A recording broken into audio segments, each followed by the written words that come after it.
Glory be to God. கிறிஸ்துவுக்குள் மிகவும் பிரியமானவர்களே, உங்கள் அனைவருக்கும் இயேசு கிறிஸ்துவின் இனிய நாமத்தில் என்னுடைய அன்பின் வாழ்த்துக்கள். இந்த நாளிலே கர்த்தர் நம்முடைய நினைவுகளை குறித்து, நம்முடைய வழிகளை குறித்து, தேவனுடைய நினைவுகளும் தேவனுடைய வழிகளும் எப்படிப்பட்டதா இருக்கிறது என்று கர்த்தர் நம்மோடு பேச விரும்புகிறார். Praise the Lord. இன்றைய தியானத்திற்காக ஒரு வேத வசன பகுதியை வாசிப்போம். ஏசாயா தீர்க்கதரிசியின் புஸ்தகம் 55 அதிகாரம் அதனுடைய 7, 8, 9 வசனங்கள்.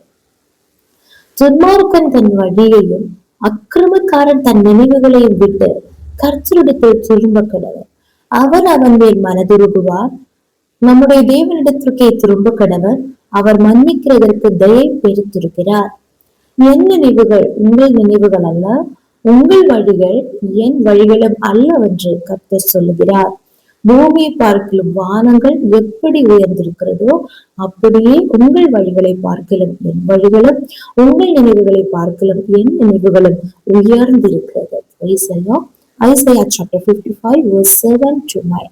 Let the wicked forsake their ways and the unrighteous their thoughts.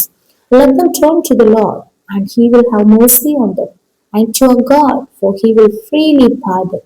For my thoughts are not your thoughts, neither are your ways my ways, declares the Lord.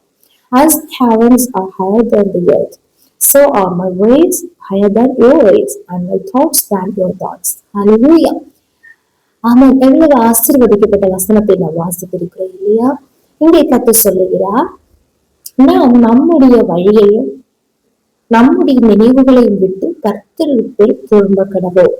அப்படி என்றால் தன் சுய புத்தியின் மேல் சாய்ந்து தனக்கு தோன்றுகிற வழியிலையும் தன்னுடைய நினைவுகளிலேயும் நடக்கிறவனை குறித்து கர்த்தர் சொல்லுகிறார், அவன் துன்மார்க்கன், அவன் அக்கிரமக்காரன்.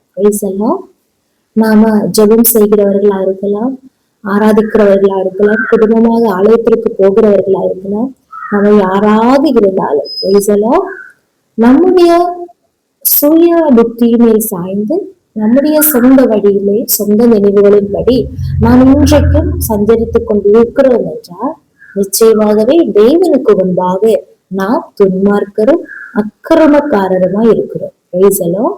அதனால் கர்த்தர் பேசுகிறார், நம்ம கர்த்தரிடத்திலும் திரும்ப வேண்டும். எப்படி கர்த்தரிடத்திலே திரும்ப முடியும்? அதனுடைய முந்தின வசனம் 6வது வசனம், கர்த்தரை கண்டறியத்தக்க சமயத்தில் அவரை தேடுங்கள், அவர் சமீபமாயிருக்கை அவரை நோக்கி கூப்பிடுங்கள். Isaiah chapter 55 verse 6.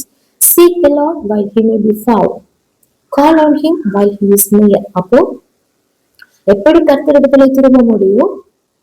அவன் அவரை தேடணும், அவன் அதிகமாக தேடணும். நம்ம பார்க்கிறோம் இல்லையா, சோசியல் மீடியால கூட நம்முடைய மொபைல் போன்ஸ்ல எல்லாம் நம்ம எவ்வளவோ சர்ச் பண்றோம், அநேக காரியங்களை சர்ச் பண்ணி உலகத்தின் ஞானத்தை நம்ம அறிந்து கொண்டிருக்கிறோம். அப்போ ஏன் தேவனை நம்ம தேடக்கூடாது? ஹல்லேலூயா. தேவனை தேடுகிறது பெரிய ஒரு விஷயமே அல்ல. நம்முடைய வாயை திறந்து அப்பா நீ கூப்பிட்டா போதும், அவரை நம்ம தேடணும், அடுத்து அவரை நம்ம கூப்பிடணும், நம்முடைய வாயால நம்ம கூப்பிடணும். அநேகர் உண்டு, ஹல்லேலூயா, அவங்க ஜீவிக்க மாட்டாங்க, அவங்க தேவனை தேட மாட்டாங்க. ஆனா மத்தவங்க இடத்துல நீங்க செவிங்க ஹல்லேலூயா அப்படின்னு சொல்லுவாங்க. ஆமா, நம்ம எல்லாரும் அவரவருக்காக மட்டுமல்ல, நம்ம பிறருக்காகவும் செவிக்கணும். ஒருவர் பாரத்தை ஒருவர் சுமந்துதான் நம்ம கிறிஸ்தவ வாழ்க்கையை வாழணும். அது உண்மைதான். யோபு தன் சிநேகிதருக்காக செபித்த போது கர்த்தர் யோபுவின் சிறையை திருப்பினார். ஹல்லேலூயா. ஆனால் யோபுவுக்கும் தேவனுக்கும் ஒரு உறவு இருந்தது.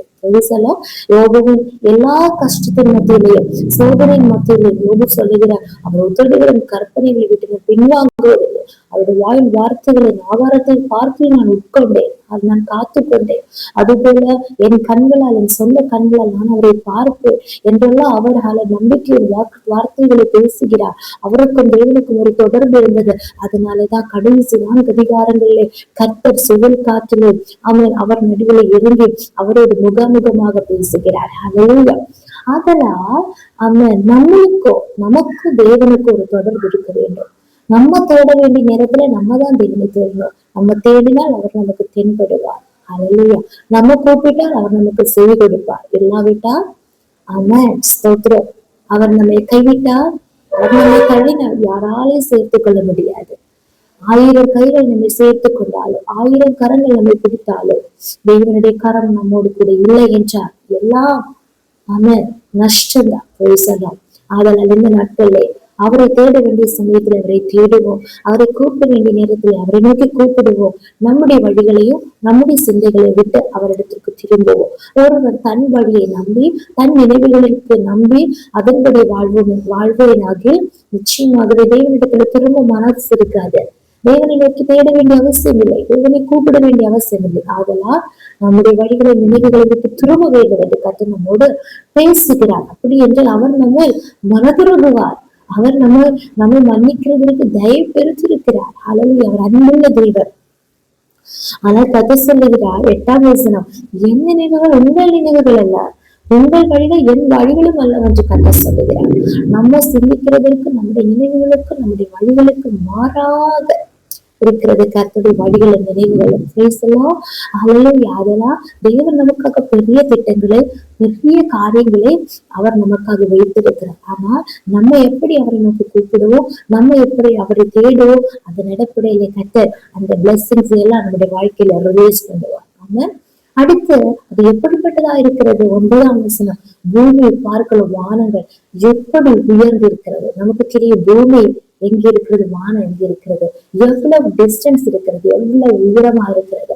ஆழத்திற்கு உயரமாக ஸ்தோத்திரம். உங்கள் வழிகளை பார்க்கலும் என் வழிகளும், உங்கள் நினைவுகளை பார்க்கலும் என் வழிகளும் நினைவுகளும் உயர்ந்து இருக்கிறது. அதுதான் ஏதோ புஸ்தகத்துல வாசிக்கிறோம். ஒரு ஆராய்ந்து முடியாத பெரிய காரியங்களை, எண்ண முடியாத விஷயங்களை செய்கிறார். நம்மால ஆராய்ந்து பார்க்க முடியாத காரியங்களை ஸ்தோத்திரம் கர்த்தர் நமக்காக செய்வார். நாம் நினைப்பதற்கு வேண்டுவதற்கு அதிகமாக அவர் நமக்குள்ள கிரியை செய்ய வல்லவராய் இன்றும் ஜீவிக்கிறார்.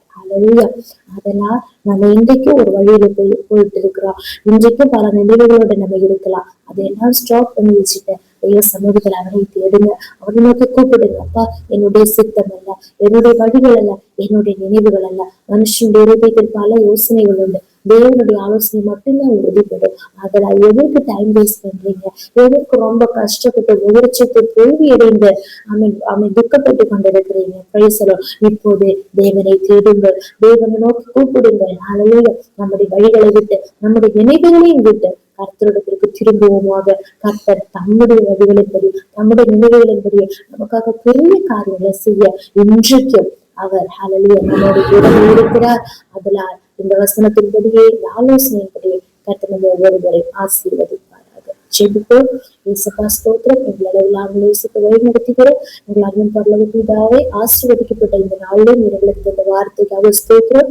ஹல்லேலூயா கர்த்தாவே, இந்த நாட்களிலே அப்பா உண்மையை நோக்கி அதிகமாக கூப்பிட, உண்மையை தேட கர்த்தாவே, முதலாவது இந்த ராஜ்யத்தை நீதியை தேடி கர்த்தாவே, அதோடு கூட வருகிற நன்மைகளை ஆசீர்வாதங்களை பூமியில நாளை பெற்றுக்கொள்ள எங்களை ஒப்பு கொடுக்கிறது கர்த்தாவே.